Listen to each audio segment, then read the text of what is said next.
Si aujourd'hui nous vivons une révolution technologique qui modifie nos modes de vie, d'autres que nous, par le passé, ont vu leur vie transformée par des technologies qui relèvent pour nous, aujourd'hui, du patrimoine. La révolution du moulin à eau se situe au Moyen-Âge central, au Xe, XIe et XIIe siècle. C'est à cette époque que nos rivières de France se peuplent de moulins au fil de l'eau. Comme la révolution industrielle va mobiliser la puissance de la machine à vapeur, transformée en force de travail, la révolution moulinière va capter la puissance des eaux. Désormais, les meules effectuent leur rotation grâce à un système de transmission de la rotation produite par le courant sur les pales des roues chargées d'en capter la puissance. Le temps de mouture est raccourci, les volumes augmentés.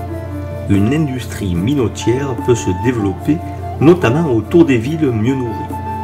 Accompagne ce phénomène des défrichements, une augmentation de la population, le développement d'une société plus raffinée.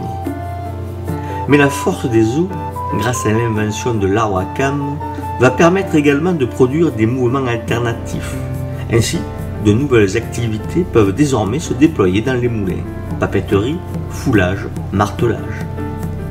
Les rivières et les fleuves deviennent à certains endroits ce que nous pourrions appeler des zones industrielles.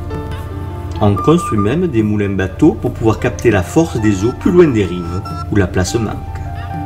Toute cette activité produit sans doute une pollution des eaux, dont il est difficile de dire quoi que ce soit.